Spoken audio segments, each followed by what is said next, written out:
हाँ dear student,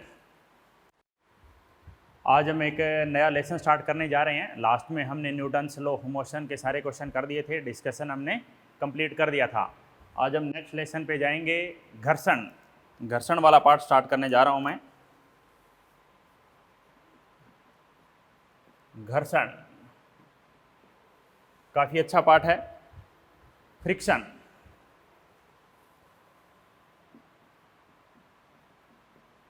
friction कब लगता है जी? देखिए, घर्षण क्या है, फ्रिक्शन कब लगता है समझिए। जब दो वस्तुओं में सापेक्ष गति हो तभी तो घर्षण लगेगा ना जी। भाई एक वस्तु है, वो धरातल पर है, रखी गई है, उसमें घर्षण लग जाएगा क्या? नहीं लगेगा घर्षण उस पर। क्यों? क्योंकि वस्तु न चल रही है, न चलने की कोशिश कर रही है। तो जब घर्षण की मुख्य परिभाषा क्या है? जब कोई वस्तु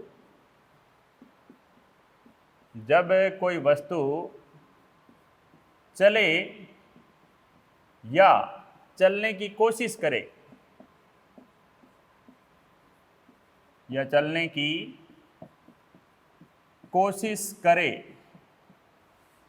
तो वस्तु पर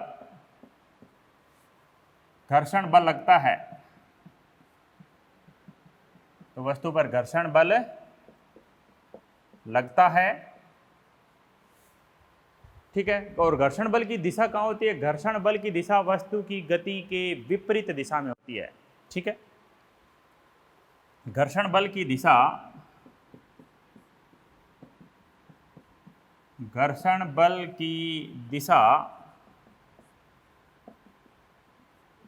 वस्तु की गति के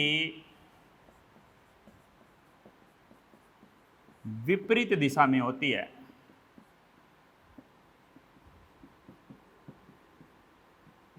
ठीक है। भाई ये देखो, ये सतह है और यहाँ पर एक वस्तु रखी गई है जी, ठीक है। इस पर आगे आप एक बल लगाओगे तो वस्तु पर पीछे की तरफ यहाँ एक घर्षण बल लगेगा। एफ, स्मॉल एफ से दर्शाएंगे हम घर्षण बल को। स्मॉल एफ क्या है जी? घर्षण बल है जो वस्तु को चलने से रोकेगा। आप देखो जी कि खुरदरी सतह है, वहाँ पर किसी वस्तु को धक्का देना ज़्यादा मुश्किल है, और एक प्लेन फर्श है बिल्कुल, उस पर हम एक वस्तु को आसानी से धक्का दे सकते हैं, वस्तु चल सकती है, हल्की वस्तु हो। क्यों? क्योंकि उसमें घर्षण कम है सतह के बीच में, ठीक है। तो घर्षण कितने प्रकार का होता है? घर्षण बल है, इकाई न्यूटन ही रहेगी इसकी। कोई भी बल हो, बल की इकाई तो क्या रहेगी? न्यूटन। इकाई तो न्यूटन ही रहेगी, ठीक है। कैपिटल एफ क्या है? आरोपित बल है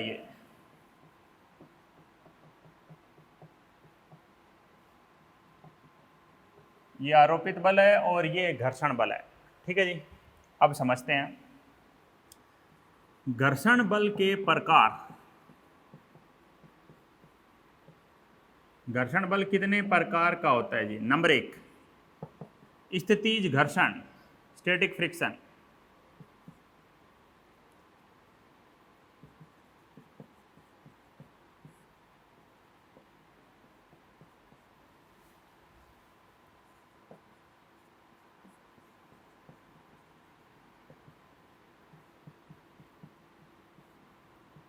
स्टैटिक फ्रिक्शन, स्थितिज घर्षण बल। स्टैटिक फ्रिक्शन फोर्स ये कब लगता है जी? जब वस्तु रुकी हुई हो, परंतु वस्तु पर आरोपित बल होना चाहिए। देखिए, यह अधिकतम घर्षण बल है, यह अधिकतम घर्षण बल है जब कोई वस्तु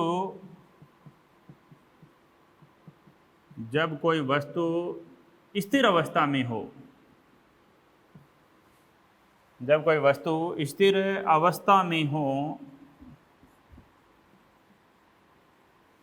तब यह बल लगता है, तब यह बल लगता है, ठीक है जी। जब कोई वस्तु स्थिर अवस्था में हो तब यह बल लगता है, समझ रहे हो, ठीक है। और बात बताएं तो स्थितिज घर्षण बल है वो वस्तु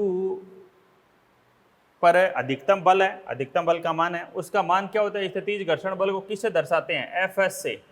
एफ घर्षण बल, एस होता है स्टैटिक, स्टैटिक मतलब स्थितिज, एफ एस से दर्शाते हैं जी। फार्मूला क्या होता है जी एफ एस का? F S is equal to mu S into में एन, ये फार्मूला होता है जी। अब यहाँ पर म्यू एस क्या है?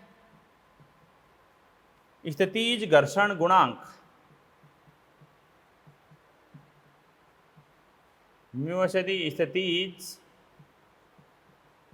घर्षण गुणांक, और एन क्या? नॉर्मल रिएक्शन, नॉर्मल रिएक्शन, सामान्य अभिलंब प्रतिक्रिया।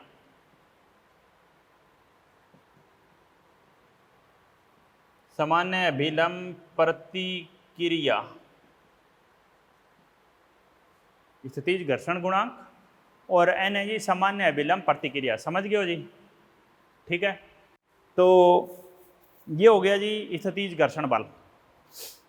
अधिकतम घर्षण बल है जब कोई वस्तु स्थिर अवस्था में हो तब यह बल लगता है। स्थितिज घर्षण गुणांक, सामान्य अभिलंब प्रतिक्रिया, ये हो गया स्थितिज घर्षण बल। समझ गए हो? तो आगे बढ़ते हैं जी। नेक्स्ट देखिए स्थितिज घर्षण बल। अब इसके बाद अगला आता है, अगला पॉइंट लिखो, गतिज घर्षण बल। गतिज घर्षण बल कब लगता है जी? जब कोई वस्तु गतिमान हो, चलने की कोशिश में हो कोई वस्तु।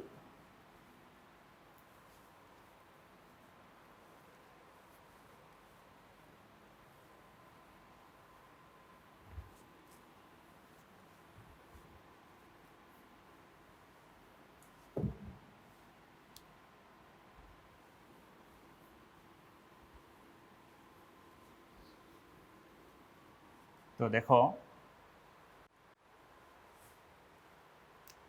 अगला पॉइंट है जी गतिज घर्षण बल।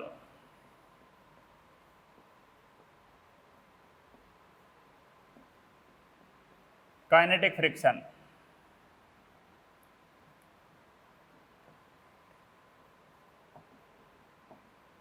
काइनेटिक फ्रिक्शन, इसको एफ के से दर्शाते हैं।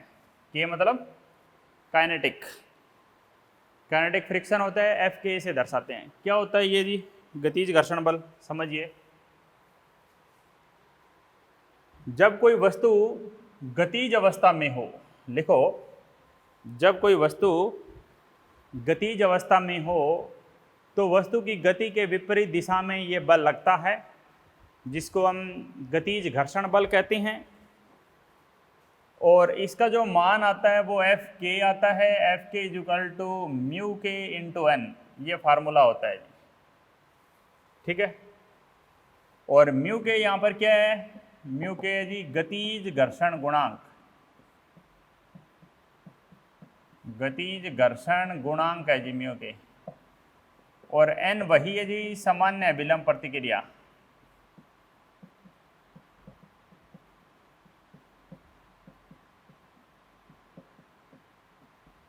ठीक है, म्यू के गतिज घर्षण गुणांक, एन सामान्य अभिलंब प्रतिक्रिया हो गई। एफ के equal to mu K into N. जब कोई वस्तु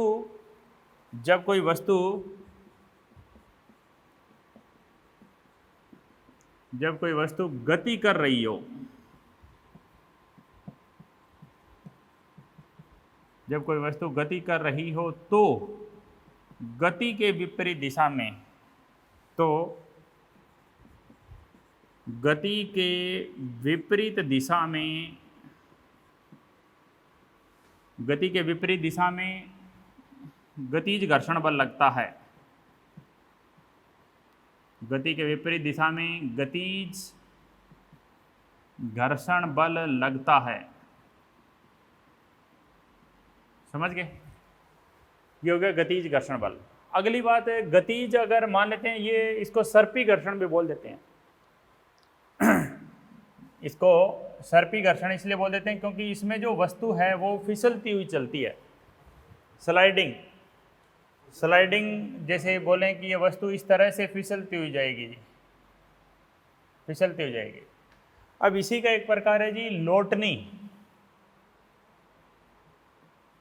लोटनी घर्षण बल। अब लोटनी घर्षण बल इसको एफ आर से दिखाते हैं जी, एफ आर लोटनी घर्षण बल है, ये रोटेशनल मोशन के कारण होती है, इसको बोलते हैं रोलिंग घर्षण, रोलिंग फ्रिक्शन, इसलिए आर लगाते हैं। इसमें वस्तु है वो लोटनी गति करेगी, जैसे एक टायर है, गाड़ी का जो टायर है उसे समझ सकते हैं, ठीक है जी, वो ऐसे घूमेगा, ठीक है, वो लोटनी गति करेगा, फिसलता हुआ नहीं जाएगा, ये लोटनी गति, घूमता हुआ आगे जाएगा। तो यह सबसे कम घर्षण होता है, यह बल सबसे कम होता है, यह बल सबसे कम होता है, ठीक है जी। इसका फार्मूला क्या होता है? इसका फार्मूला होता है F R is equal to mu R into में एन, और म्यू आर तो बोलें तो लोटनी घर्षण गुणांक, लोटनी घर्षण गुणांक, ठीक है। एन वही सामान्य अभिलंब प्रतिक्रिया बल, समझ गए जी। अब ये जो घर्षण गुणांक आई हैं, इसके घर्षण भी 3 प्रकार का आ गया, घर्षण गुणांक भी 3 प्रकार का आ गया। तो अब देखिए बात क्या है,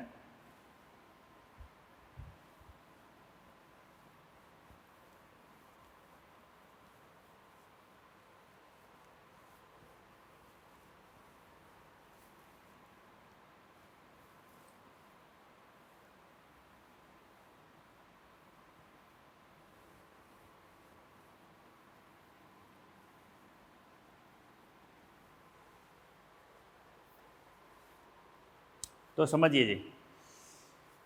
तो बात क्या है? बात यह है जी कि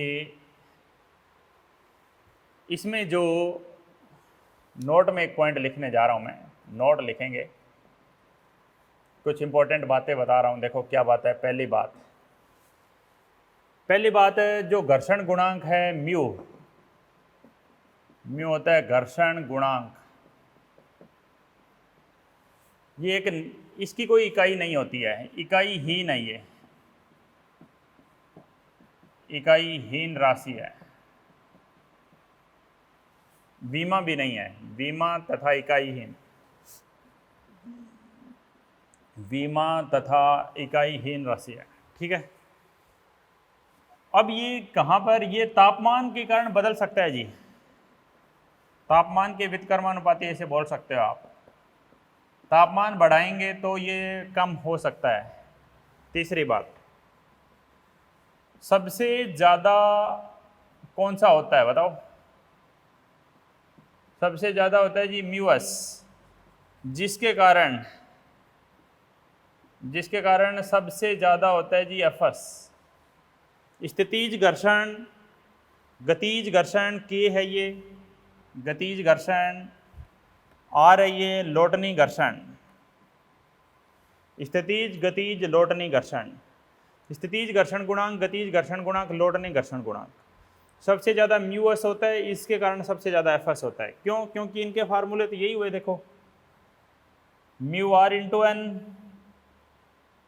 म्यू के इंटू एन और mu S into N. N तो सब में कॉमन ही है, एन तो कट ही जाएगा, म्यू आर, म्यू के और म्यू एस, ठीक है जी। तो सबसे ज़्यादा कौन सा है बताओ? सबसे ज़्यादा म्यू एस है, सबसे ज़्यादा म्यू एस है, समझ गए जी। अब हम आगे बढ़ते हैं, एक और बात लिखवाने, 5वां नोट पॉइंट, जो स्थितिज घर्षण बल होता है वो अपने आप को एडजस्ट कर लेता है जी, सेल्फ एडजस्टिंग फोर्स, अपने आप को समय संयोजित कर लेता है। लिखो, स्थितिज घर्षण बल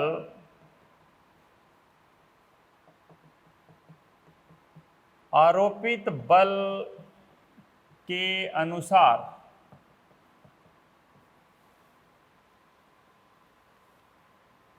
समय संयोजित है। स्थितिज घर्षण बल है वो आरोपित बल के अनुसार समय संयोजित है, वो अपने आप को व्यवस्थित कर लेता है। जी स्थितिज घर्षण बल है वो आरोपित बल के अनुसार है, समय संयोजित। ठीक है, अगर मैं कहूं आरोपित बल 0 है तो आप कहेंगे कि स्थितिज घर्षण बल भी 0 है। समझ रहे हो मेरी बात? एक ग्राफ आता है इनमें, उससे अगर हम समझते हैं, देखो क्या ग्राफ आता है। देखिए अगला पॉइंट लिख देता हूं, पॉइंट नंबर 6 यहां पे बनाता हूं एक ग्राफ। देखो उस ग्राफ से हम समझते हैं क्वेश्चन।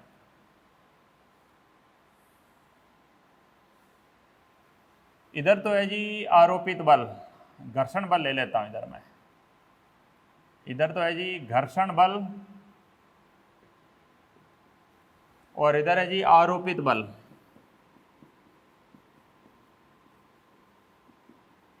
आरोपित बल कैपिटल एफ, घर्षण बल स्मॉल एफ। ठीक है, अब क्या बनेगा समझिए बात। अब एक ग्राफ तो यहां तक जाएगा जी ऐसे,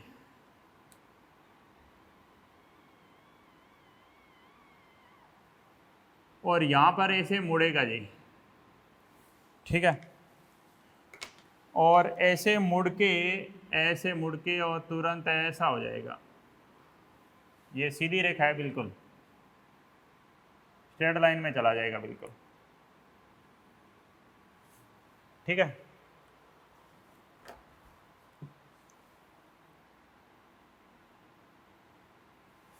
अब सुनिए बात क्या है। जो ये दिख रहा है आपको, ये जो रेड लाइन में है, ये कौन सा घर्षण है? ये स्थितिज घर्षण है।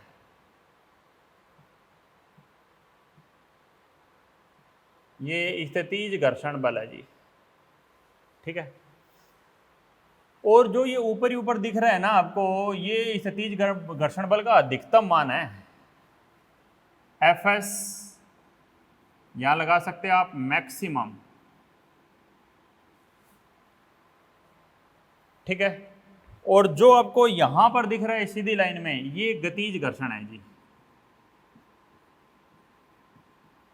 ये गतिज घर्षण है, गतिज घर्षण बल, स्थितिज घर्षण बल।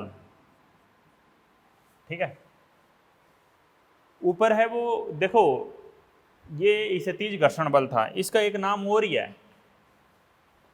क्या नाम है देखो मैं बताऊं। स्थितिज घर्षण बल के अधिकतम मान को सीमांत घर्षण कहते हैं। इसका दूसरा नाम सीमांत घर्षण भी है। सीमांत घर्षण बल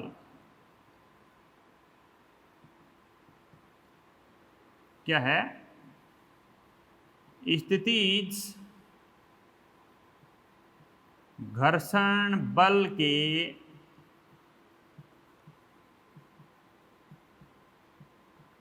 अधिकतम मान, स्थितिज घर्षण बल के अधिकतम मान को सीमांत घर्षण कहते हैं।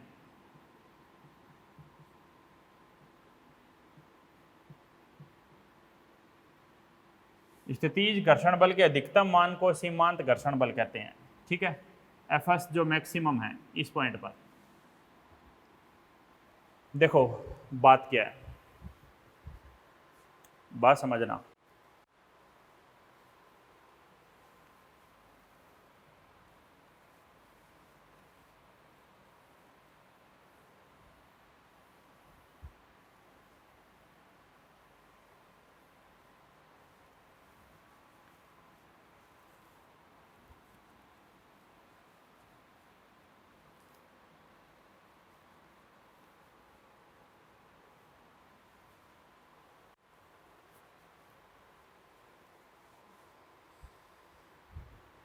ये हो गया जी सीमांत घर्षण बल, एफ एस मैक्सिमम।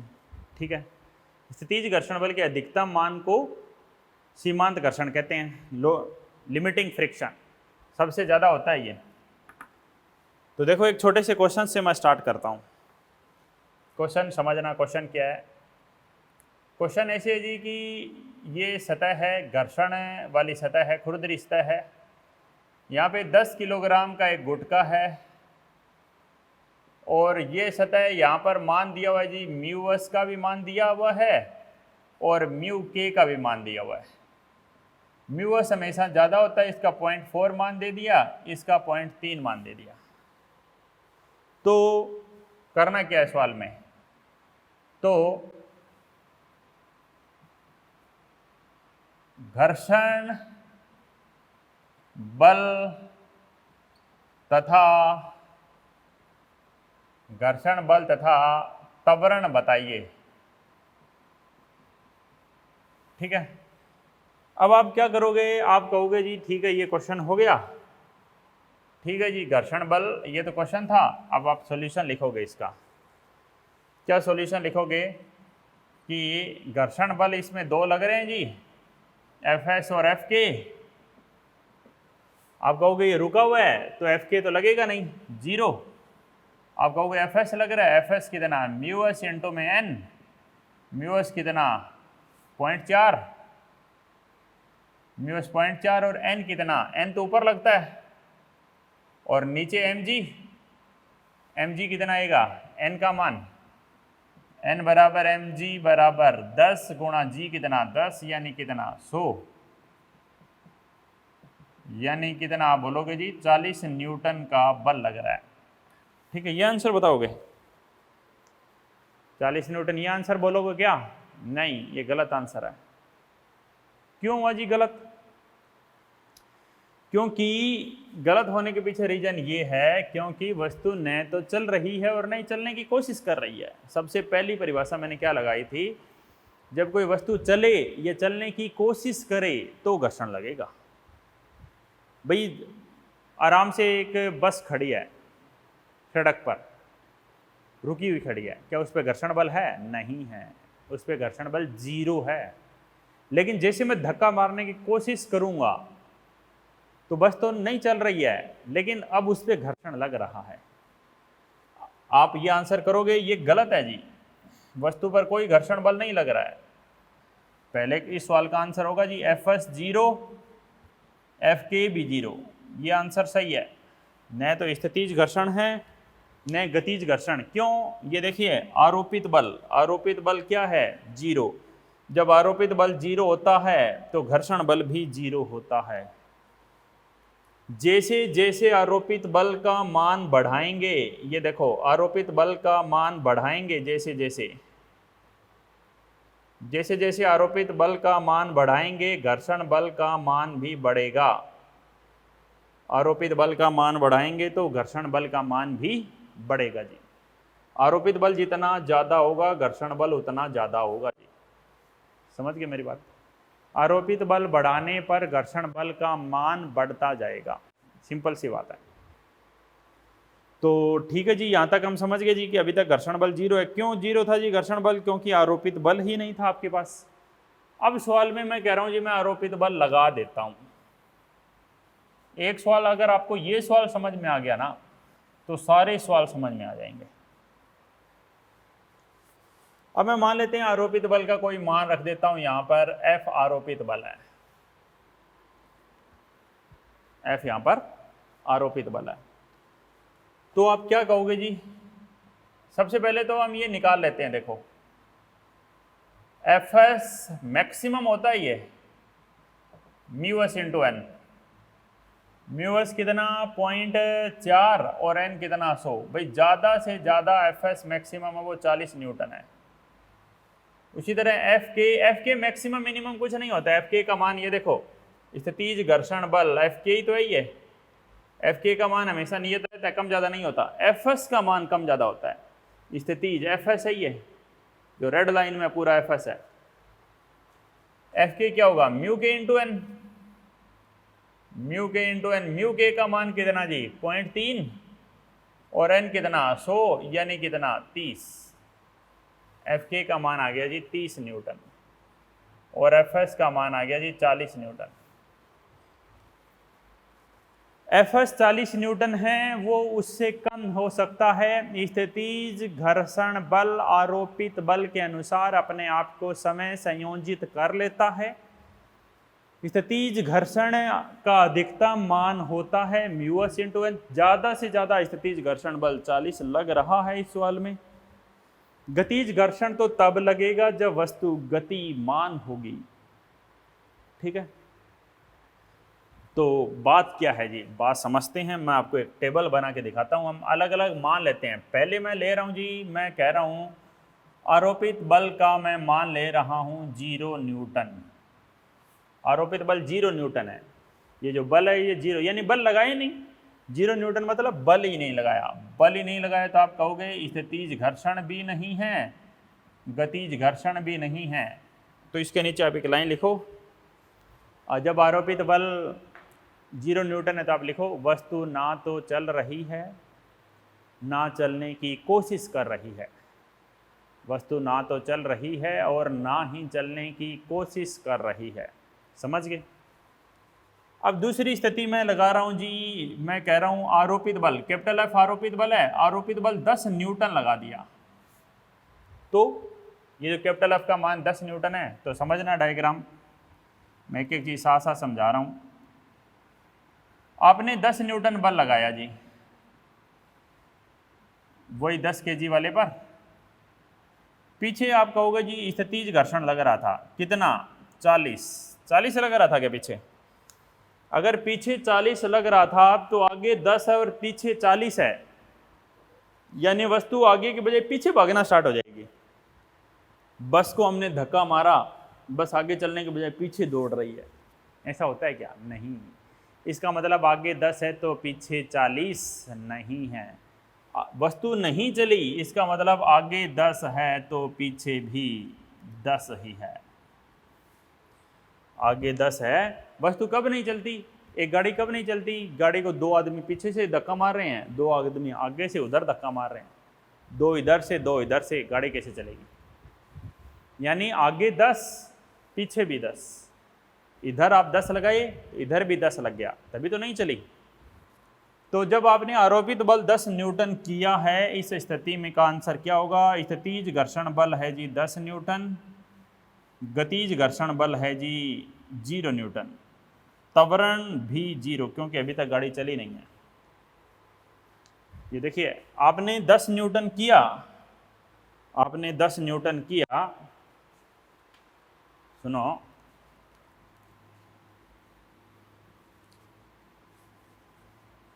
आपने आरोपित बल का मान 10 न्यूटन किया, तो स्थितिज घर्षण बल भी तो 10 न्यूटन हो गया।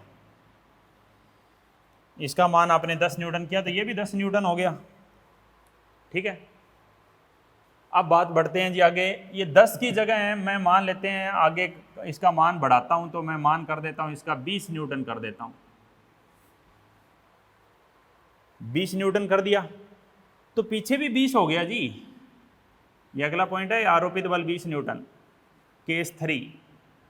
आप आगे लिखना, आप ऐसे साफ करके नहीं लिख सकते। आरोपित बल 20 न्यूटन कर दिया तो घर्षण बल, जो स्थितिज घर्षण बल है वो भी 20 न्यूटन हो गया। इस स्थितिज घर्षण कितना है? 0। गतिज घर्षण, स्थितिज घर्षण 20, गति 0, त्वरण भी 0। भाई आपने मान 20 कर दिया, ये देखो, इसको मैं यहाँ पर ऐसे दिखा रहा हूँ। ये मान आपने 20 किया तो ये मान भी 20 हो गया जी। आरोपित बल 20 न्यूटन किया तो घर्षण बल भी 20 न्यूटन हो गया। कोई कंफ्यूजन? सही चल रहे हैं बिल्कुल। त्वरण तो तब आएगा ना जब वस्तु गति करेगी, अभी तक तो वस्तु ने गति नहीं करी है, तो त्वरण कहां से आ सकता है? अब मैं आरोपित बल का मान और बढ़ा रहा हूं जी, 20 की बजाय मैं आरोपित बल का मान, अगला सवाल ले रहा हूं, सवाल नंबर आगे इसी चित्र में कर देते हैं, आप आगे करना। आरोपित बल का मान मैं फिर बढ़ा रहा हूं, देखो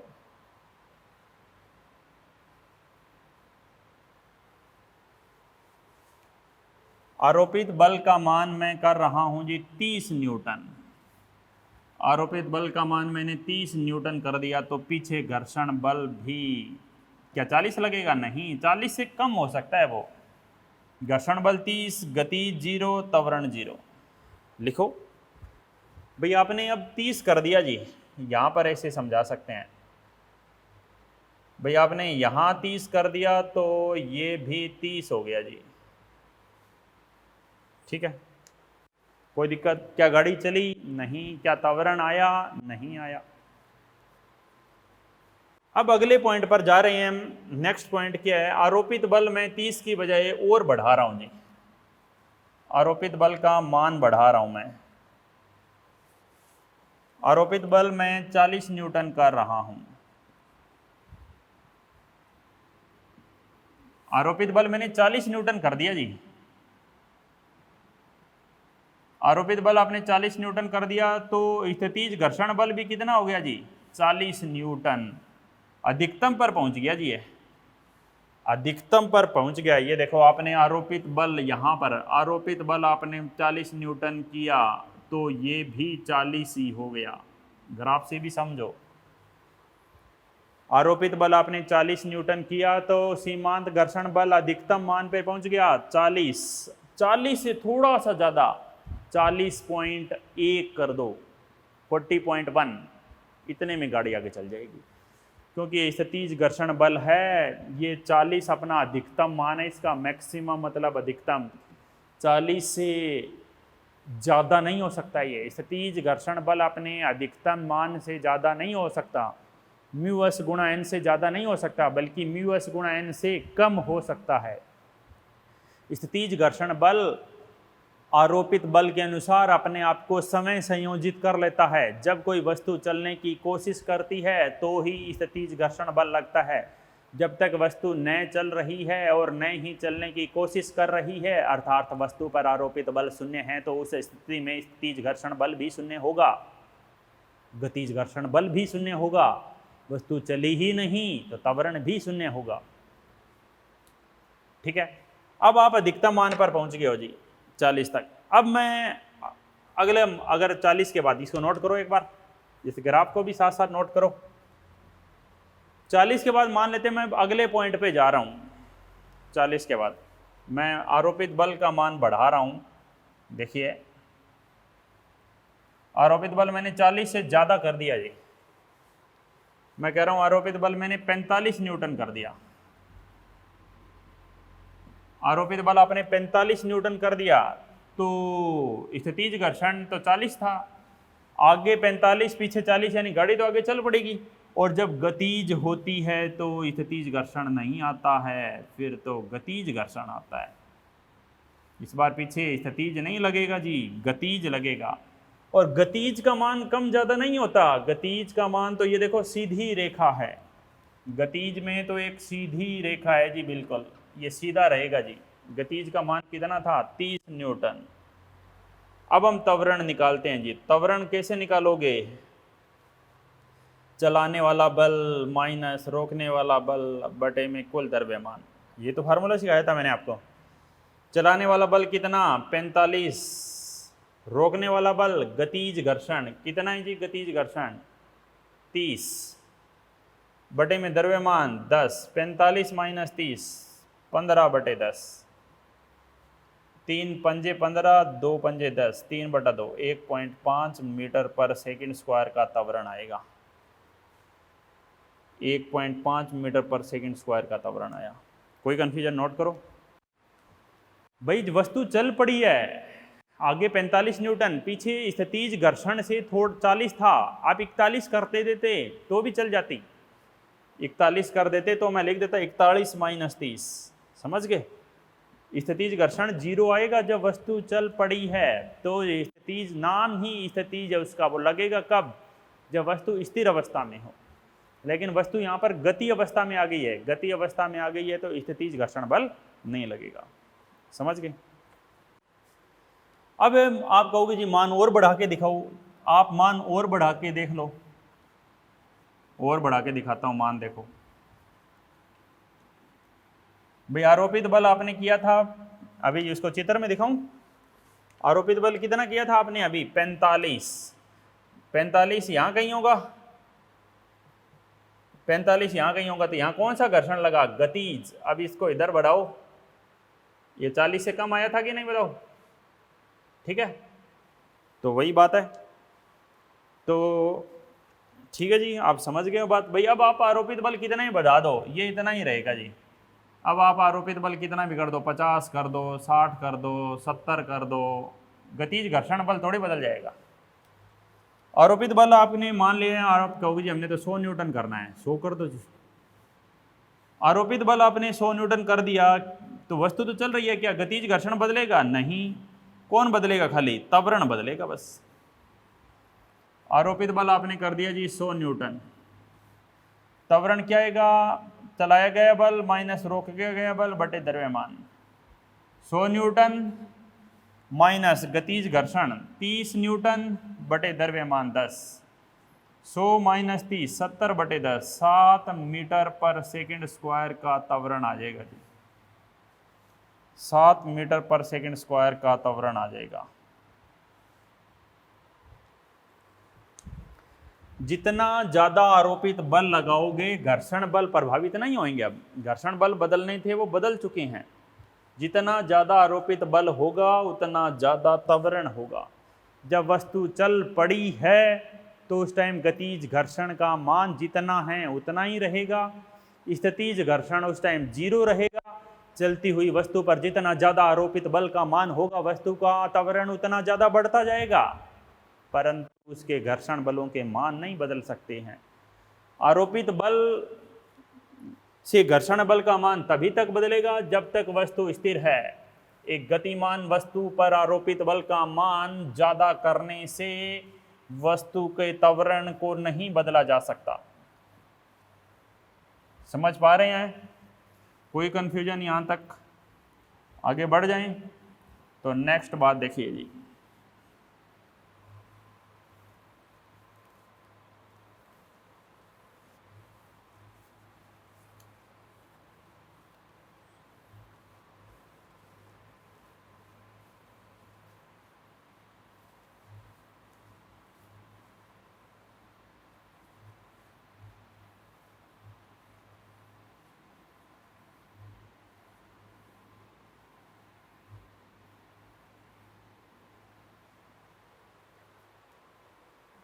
अगली बात क्या है?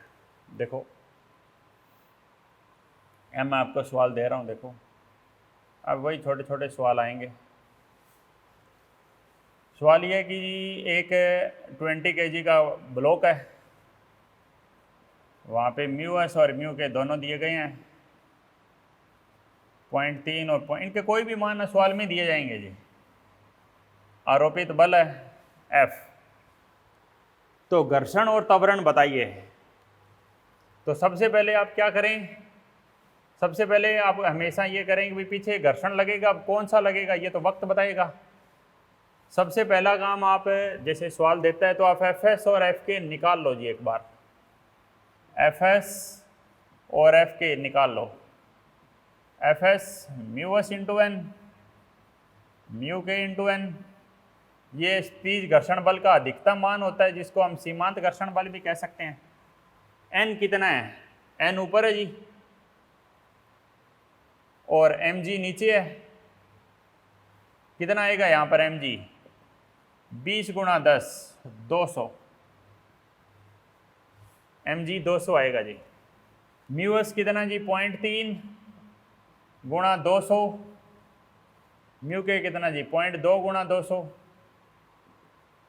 तो ये कितना आ गया? 60 न्यूटन। ये कितना आ गया? 40 न्यूटन। ठीक है जी। अब बात समझिए।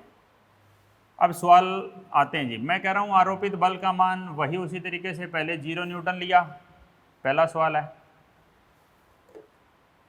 दूसरा 30 न्यूटन लिया जी आरोपित बल का मान। ठीक है, बस एक ही सवाल आपको लगता है आप खुद कर सकते हैं तो जरूर करना। फिर आरोपित बल का मान मैंने ले लिया जी 40 न्यूटन ले लिया।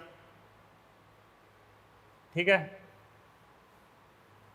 फिर आरोपित बल का मान मैंने 55 न्यूटन ले लिया। ठीक है, फिर आरोपित बल का मान मैंने 60 न्यूटन ले लिया। और आगे बढ़े तो आरोपित बल का मान हमने 70 न्यूटन ले लिया। इस तरह से ये सारे पार्ट कर रहे हैं। ये आरोपित बल के मान है। 0 न्यूटन आरोपित बल का मान है जी 0 न्यूटन। कोई बल नहीं लगा है, कोई बल नहीं लगा,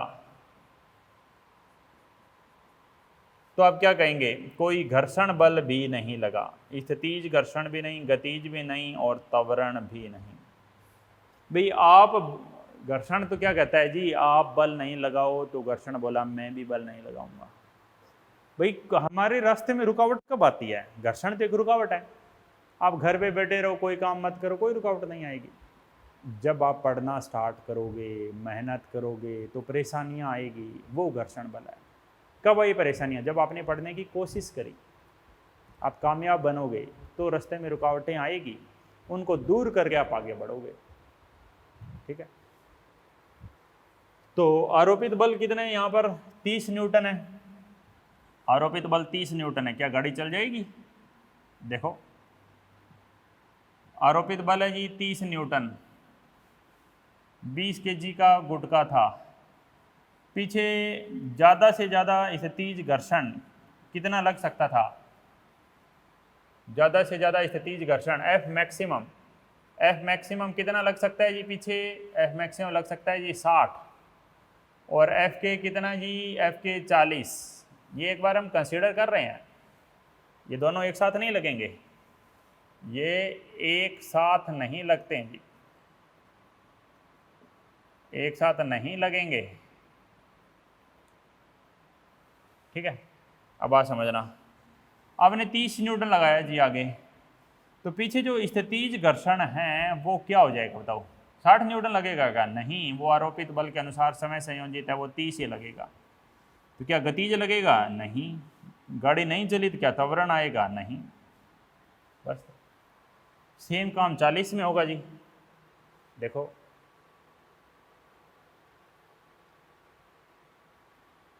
आपने 40 न्यूटन लगाया, 20 kg का ब्लॉक था,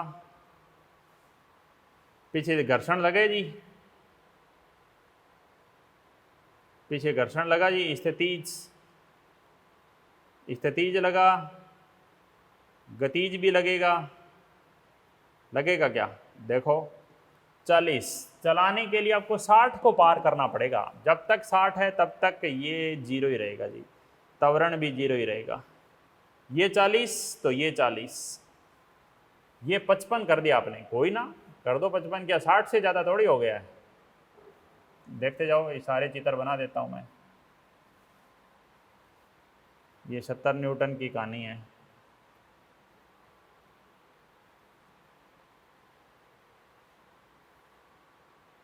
आरोपित बल 70 न्यूटन।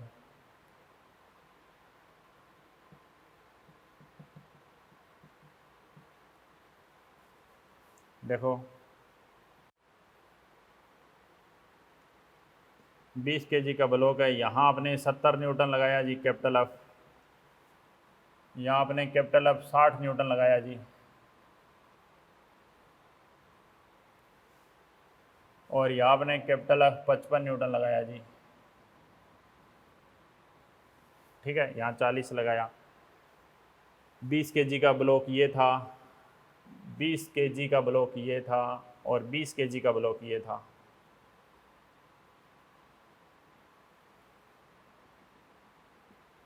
ठीक है, अब समझिए बात।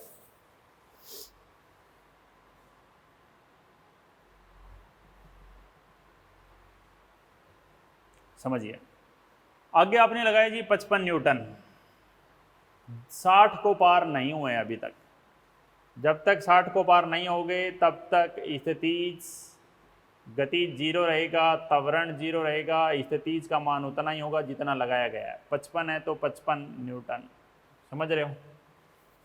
अब आपने 60 लगा दिया, अब अधिकतम सीमा पर हो जी, इस टाइम चलने ही वाली है वस्तु, सीमांत घर्षण पे आ गए हो, मैक्सिमम पर आ गए हो जी। ये 60 है तो ये 60 अधिकतम मान है इसका, 60 पर पहुंच चुके हम। क्या इस टाइम गतिज घर्षण लगेगा? नहीं। क्या इस टाइम त्वरण लगेगा? नहीं। 70 पर आ गए हो, 60 से ज़्यादा कर दिया है। 60 से अधिकतम मान से ज़्यादा करते ही स्थितिज घर्षण बोला मेरे बस की बात नहीं है, मेरे से ज़्यादा हो गया है। तो गतिज बोला मैं संभालूंगा, गतिज बोला मैं चेंज नहीं होता हूँ, गतिज घर्षण मेरा मान जितना है उतना ही रहेगा 40 न्यूटन। अब त्वरण आएगा। त्वरण क्या सिखाया था? आरोपित बल, आरोपित चलाने वाला बल माइनस रोकने वाला बल बटे में द्रव्यमान। 70 माइनस 40 बटे में 20, 70 माइनस 40 30 बटे 20, 3/2, 1.5 मीटर पर सेकंड स्क्वायर, 1.5 मीटर पर सेकंड। कोई बात समझ में ना आई हो पूछ लो, इसका स्क्रीनशॉट ले लो, काफ़ी इंपॉर्टेंट बात है ये। ले लिया स्क्रीनशॉट? अब देखो कॉमन बातें क्या है उनको आप अंडरलाइन करो, आप समझो। आरोपित बल, जब बल 0 न्यूटन हो तो देखो आप सब कुछ 0 है। ये 30 तो ये 30 था, ये 40 तो ये 40 था, ये 55 तो ये 55 था, ये 60 तो ये अधिकतम पर आ गया जी 60। अधिकतम पर आते ही आप समझ लो खतरा स्टार्ट हो गया है भाई। उससे ज़्यादा 70 तो दूर है, 61 भी लग जाता तो भी गाड़ी चल जाती। ये 70 हो गया, अधिकतम से ज़्यादा हो गया तो ये गतिज 0 हो गया, ये स्थिति 0 हो गया, गति चल पड़ी, गाड़ी चल पड़ी तो त्वरण आ गया जी। समझ गए मेरी बात? तो बात यही है सारी कि जब वस्तु चल पड़ेगी उस स्थिति में उसका त्वरण आएगा। जैसे आप यहाँ पर 70 लेके चल रहे थे, मैं कह रहा हूँ 70 से अगर और कोई कम मान लेते तो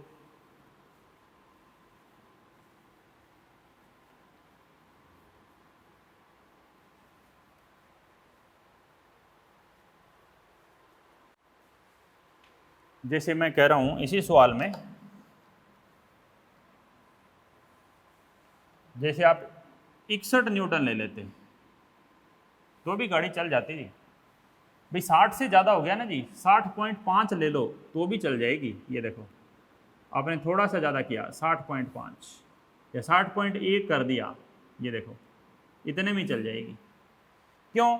क्योंकि अब आपने स्थितिज घर्षण से अधिक कर दिया है तो स्थितिज घर्षण 0 हो गया जी। गतिज घर्षण बोला मेरा मान तो फिक्स है, आपने आरोपित बल किया है 60.1 न्यूटन, तो त्वरण आएगा। त्वरण कितना? आरोपित बल माइनस घर्षण बल। त्वरण में हमेशा गतिज घर्षण आता है, क्योंकि त्वरण तभी है जी जब गतिज घर्षण है। स्थितिज में तो त्वरण आया ही नहीं। तो आरोपित बल 60.1 और गतिज घर्षण बल कितना था? 40 और द्रव्यमान कितना था? 20। तो समझिए बात, तो ये आया जी 20.1 बटे 20, 1 से थोड़ा सा ज़्यादा आ जाएगा, समझ गए?